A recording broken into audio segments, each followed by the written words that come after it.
Gila guys, Malaysia loh kirim bantuan obat-obatan 2 ton ke korban banjir Sumatera. Ini Sumatera nggak mau gabung Malaysia aja apa? Ngapain lama-lama sama Indonesia? Bayangin kalau Pulau Sumatera keluar dari Indonesia dan memutuskan untuk bergabung dengan Malaysia. Apakah kami harus teriak merdeka lagi? Pak, aku mau nanya, kita ini yang di Sumatera masih bagian dari Indonesia kan, Pak? Gengs, di tengah situasi masyarakat yang lagi pusing tujuh keliling karena harga beras naik dan stok terbatas, muncul lagi pemandangan khas negeri kita. Bukannya fokus mencari solusi cepat dan tepat, beberapa pejabat justru sibuk unjuk gigi di depan kamera. Ada yang pura-pura kerja keras, ada yang sok heroik, dan ada juga yang datang hanya demi foto bagus untuk dipasang di medsos. Fenomena lama, gaya baru. Yang rugi? Ya masyarakat, gengs, lagi dan lagi. Baru ini salut sama Pak Menteri, terima kasih Pak Purbaya. Rumahnya di mana? Kalau menteri yang itu mah lagi main pahlawan-pahlawanan. Padahal dia sendiri yang rusakin. Ini buat tim kontennya, gimmick kayak gitu mah kuno. Dulu waktu zamannya masih masuk gorong-gorong masih bisa dah bikin warga takjub. Sekarang mah warga udah pada tahu mana yang tulus, mana yang cari muka. Ganti gimmicknya.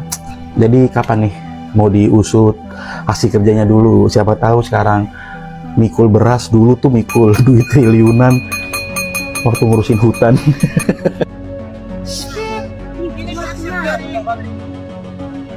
Jujur gua sangat respect dan berterima kasih atas bantuan yang telah disalurkan kepada korban banjir.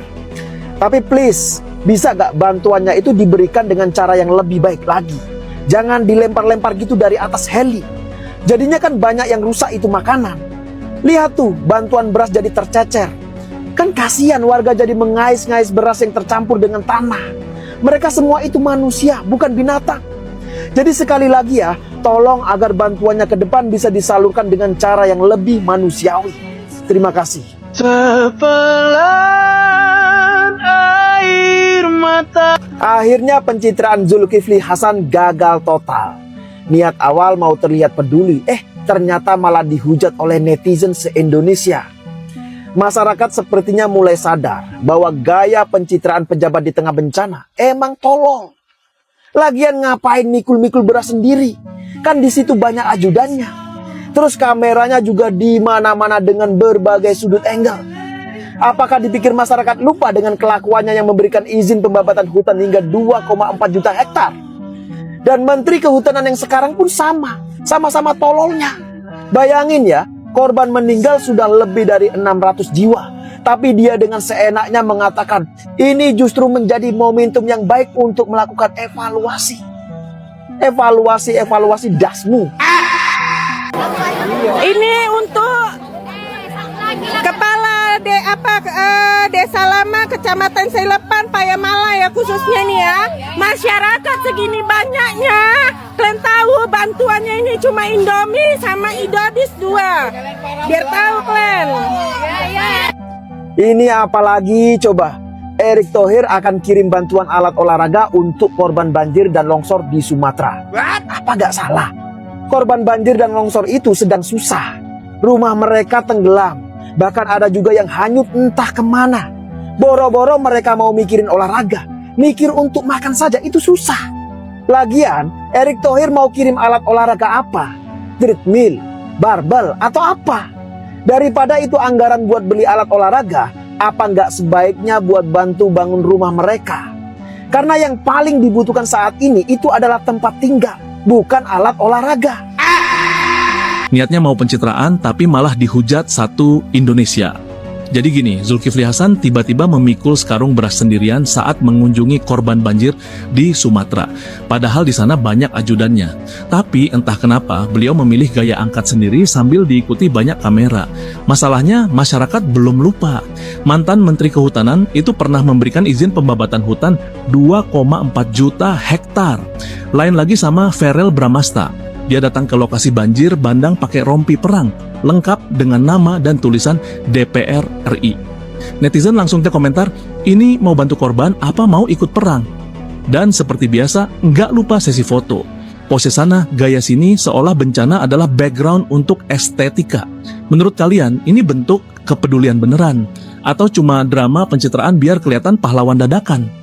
Bayangin kalau Pulau Sumatera keluar dari Indonesia dan memutuskan untuk bergabung dengan Malaysia. Provinsi-provinsi kaya seperti Riau, Sumatera Utara, dan Sumatera Barat bisa langsung mengangkat Malaysia jadi kekuatan ekonomi baru Asia Tenggara. Indonesia bisa kehilangan jalur dagang strategis, kekuatan militer di barat, dan potensi sumber daya alam dalam skala besar. Semua dibahas lengkap dalam serial What If? Pulau Sumatera keluar dari Indonesia dan gabung Malaysia. Tonton sekarang di YouTube channel Battlefield Classroom. Link ada di bio. Jangan sampai ketinggalan. Apakah kami harus teriak merdeka lagi? Ketika kami teriak merdeka baru dikasih CCP blok.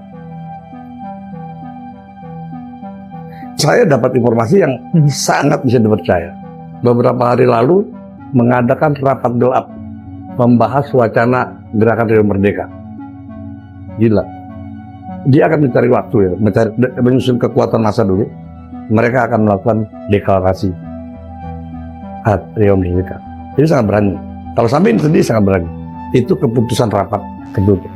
Yang paling pertama deklarasi. Beberapa operasi garis dalam yang mereka lakukan sekarang bahkan lebih berkembang kepada persoalan-persoalan yang nanti dapat menggoyahkan kedaulatan. Ini loh ya. Karena saya dapat informasi yang sangat bisa dipercaya. Pak, aku mau nanya, kita ini yang di Sumatera masih bagian dari Indonesia kan Pak? Soalnya udah kayak gitu bencana alam ini kan Pak, tapi belum cukup juga menetapkannya sebagai bencana nasional gitu ya kan Pak. Jadi Bapak, kemarin kan Bapak mau bantu negara lain itu ya kan, menyumbang kalau nggak salah katanya 45 miliar ya kan Pak. 45 miliar apa 45 triliun, aku salah kayaknya baca ya kan, correct if I'm wrong ya kan gitu. Ini Pak, kami orang Sumatera ini waktu Bapak menjabat, kami itu ikut loh milih Bapak, ikut nyoblos kemarin Bapak. Kami yang milih Bapak itu manusia loh, bukan goib, bukan.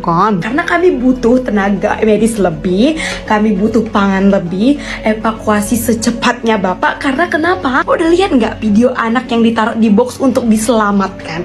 Karena evakuasinya agak lambat Bapak. Helikopter kita kayaknya kurang digerakkan gitu Bapak, gitu. Makanya Bapak penting gitu lah, tolong dibuka sedikit matanya, jangan dulu urus negara lain. Padahal kami yang di Sumatera ini kayak dianak tirikan Bapak. Apa karena kami yang Sumatera ini udah terlampau mandiri banget selama ini, jadi Bapak udah terbiasa kayak udahlah yang di Sumatera itu kan mandiri gitu ya kan Bapak ya.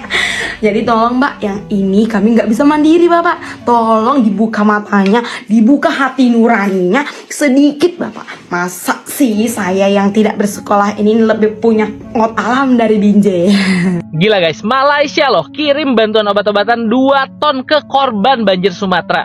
Ini Sumatera nggak mau gabung Malaysia aja apa? Ngapain lama-lama sama Indonesia? Itulah kata-kata provokator yang memanfaatkan situasi bencana untuk memecah belah bangsa dan negara. Padahal ngirim bantuan ke negara yang terdampak bencana, apalagi tetangga, itu hal biasa dalam rangka menjaga hubungan baik dan kemanusiaan antar negara-negara di dunia ini, apalagi negara tetangga. Indonesia sendiri jelas kok, Myanmar kena gempa kita bantu, Laos kena banjir kita bantu, dan banyak negara lain di dunia ini yang kita kirim bantuan ketika sedang mengalami bencana alam maupun bencana kemanusiaan. Ya tapi kan pemerintah Indonesia nggak bantu apa-apa nih, banjir Sumatera dibiarin aja. Kata siapa? Sejak awal, TNI, Polri, BPBD, dan sekarang BNPB itu bergerak langsung ke lapangan melakukan aksi-aksi nyata untuk meminimalisir dampak dari bencana yang terjadi di Sumatera. Belum lagi bantuan, kalau Malaysia kirim obat-obatan, pemerintah kita tuh ngirim genset untuk listrik, Starlink untuk internet, makanan,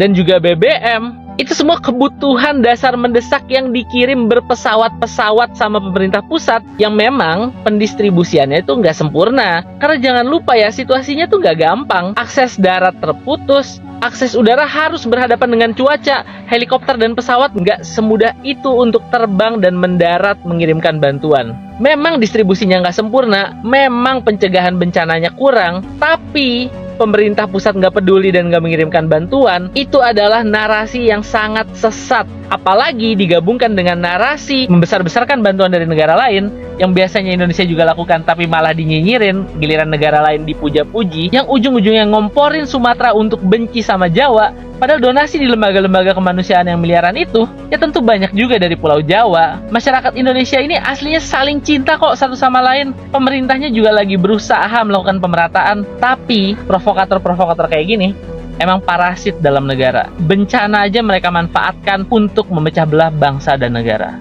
Intinya jangan jadi provokator, dorong pemerintah dengan kritik konstruktif untuk bantu korban bencana dengan lebih cepat, lebih akurat, dan jangan lupa sisihkan yang terbaik dari dompet kita, kirimkan ke sana lewat lembaga-lembaga yang kita percaya.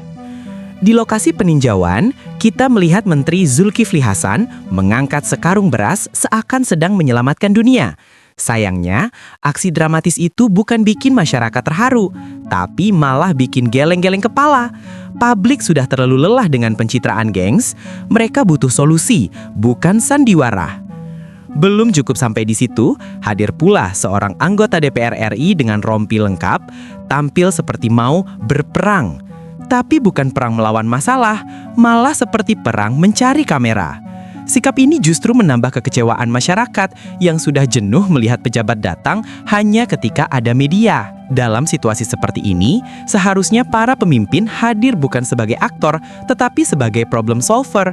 Masyarakat hanya ingin kepastian, kapan harga stabil, kapan pasokan aman, dan kapan kebijakan benar-benar berpihak pada rakyat. Gengs, di tengah kisruh seperti ini, kita semua punya peran. Tetap kritis, tetap peduli, dan jangan cepat percaya dengan pencitraan instan. Pemerintah perlu melihat bahwa masyarakat tidak lagi mudah diyakinkan dengan drama.